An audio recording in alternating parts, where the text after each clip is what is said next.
Antara Jepang versus Indonesia akan tersaji esok pada pertandingan terakhir putaran ketiga kualifikasi Piala Dunia 2026 zona Asia.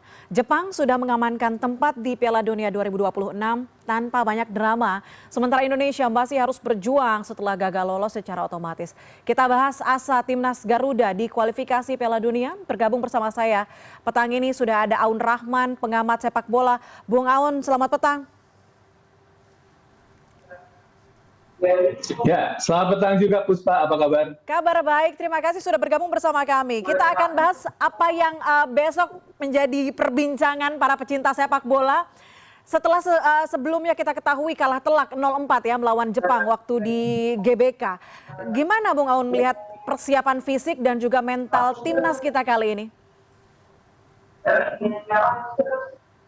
Ya, tadi juga sudah disebutkan kalau ada persiapan fisik yang sebelumnya dilakukan oleh punggawa timnas Indonesia di Kansai, di Osaka. Ini membuktikan kalau sebenarnya Patrick Kluivert mau mencoba untuk menangani permainan cepat dan juga transisi yang cepat juga dari yang jadi kebiasaan dari timnas Jepang. Saya rasa secara umum tentunya bisa meraih hasil yang jauh lebih baik ketimbang ketika kita digilas habis-habisan di Jakarta. Itu saya rasa akan jadi target ataupun tujuan utama dari persiapan skuad Garuda di Osaka. Kalau dari mentalnya gimana nih? Melihat apa yang sudah kita lalui kemarin juga melawan Cina. Ya, saya rasa memang sudah teruji luar biasa. Timnas kita setidaknya di babak ketiga ini ya, dengan berhadapan dengan Arab Saudi, terus juga ada thriller goal ketika berhadapan dengan Bahrain, bisa menang tentunya juga melawan tim-tim yang sulit gitu ya, seperti Arab Saudi juga termasuk dan juga Cina. Saya rasa memang di laga lawan Jepang sendiri idealnya sebenarnya jadi fun time. Maksudnya gini, baik Jepang ataupun Indonesia sebenarnya kan tidak menentukan banget, kecuali Indonesia yang ingin memperbaiki peringkat di klasemen akhir. Saya rasa pada akhirnya kemudian mungkin bisa jadi tempat untuk mencoba pemain-pemain yang sebelumnya tidak ataupun belum dapat kesempatan gitu. Karena meskipun dapat peringkat ketiga kan juga sebenarnya tidak banyak berpengaruh terhadap apa yang terjadi nanti di round 4 gitu. Jadi memang secara mentalitas saya rasa jadi ajang having fun dan juga tentunya pembuktian diri bagi yang mungkin belum dapat kesempatan di pertandingan-pertandingan sebelumnya. Oke, tapi di laga nanti nih Bung Aun, amunisi pemain timnas Indonesia juga udah lebih baik. Ada Marcelino, ada juga Martin Pas yang udah bebas gitu dari sanksi. Kansnya melihat pertandingan nanti dengan amunisi ini seperti apa? Sebenarnya keduanya mungkin punya posibilitas main ya, cuman saya rasa ada peluang kalau Patrick Kluivert mungkin akan mencoba lagi Emil Audero Mulyadi yang tampil bagus di laga lawan Cina di Jakarta gitu. Kasih kesempatan lagi untuk Audero karena kan Martin Pas sudah dapat menit-menit bermain di pertandingan-pertandingan sebelumnya sebenarnya. Saya rasa itu kedua Marcelino juga pasti akan dicoba lagi, terutama karena kita lihat juga di laga lawan yang terakhir, again mau tidak mau harus melihat laga lawan Cina sebagai panduan utama ya, karena kita lihat memang kehadiran Marcelino dibutuhkan, meskipun kita juga bisa lihat kalau ada opsi-opsi lain termasuk Beckham Putra yang main di 20 menit akhir dan menunjukkan kalau dia juga bisa mainin peran yang hampir serupa dengan Martial, bahkan ada posibilitas kalau dua-duanya sebenarnya bisa dimainin barengan gitu di lini serang. Saya rasa memang adalah waktu yang terbaik sekarang gitu untuk mencoba pemain-pemain yang sebelumnya belum sempat dicoba, karena stake pertandingannya istilahnya itu tidak terlalu menentukan gitu.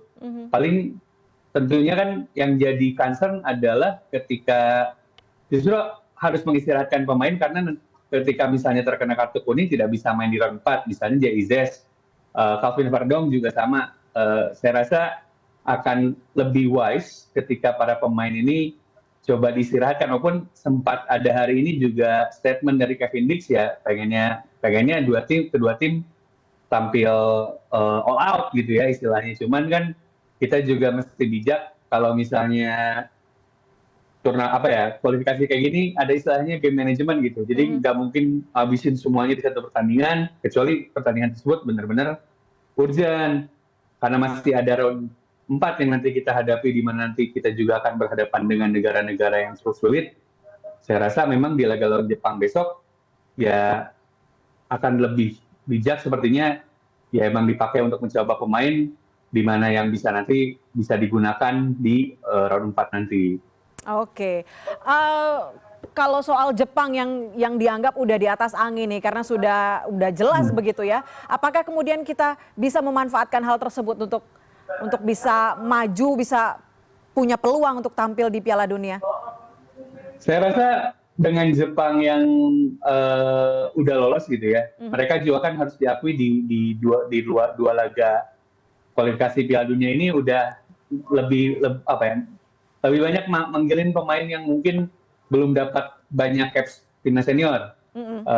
Nama ataupun profil paling bekennya kan Wataru Endo, Daichi Kamada, Yuto Nagatomo, sama Takefusa Kubo. 4 orang lah, 4 pemain yang memang benar-benar istilahnya well known secara internasional. Sisanya kan pemain-pemain yang mungkin sedang berusaha progres. Saya rasa meskipun demikian, itu kan levelnya juga para pemain yang tidak di level 4 pemain ini juga ada di level yang juga cukup tinggi. Misalnya Kaisi Usano yang main di Bundesliga itu juga termasuk breakthrough juga di musim ini bersama Mainz. Saya rasa juga Suto Machino juga penyerangnya itu main cukup bagus juga di Bundesliga. Saya rasa again meskipun Jepang let's say tidak menurunkan skuad yang di level top-topnya, saya rasa pun tetap mereka juga ada di level yang tinggi.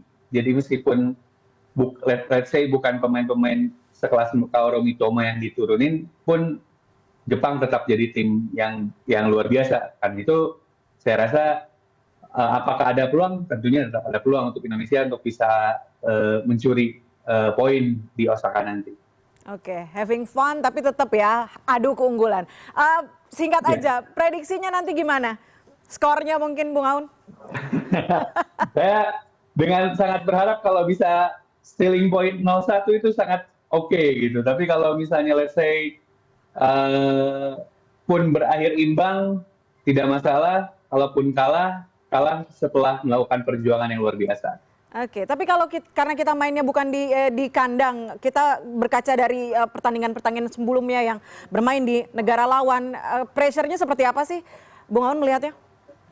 Saya rasa Jepang punya supporter yang cukup fanatik dan juga cukup well known, punya dukungan luar biasa buat timnya. Tapi juga kita skuad Garuda juga dapat banyak sekali dukungan dari bukan saja orang-orang Indonesia yang bekerja di Jepang, tapi juga cukup banyak saya rasa orang Indonesia yang datang ke Osaka juga untuk menyaksikan timnas. Karena itu saya yakin ya dukungan luar biasa yang biasa kita saksikan di Gelora Bung Karno tidak akan jadi hilang juga, karena tentu orang-orang yang melakukan away day akan tetap memberikan semangat luar biasa untuk Jaizes dan kawan-kawan. Oke, kita tunggu bagaimana keseruan dari penampilan timnas Indonesia besok.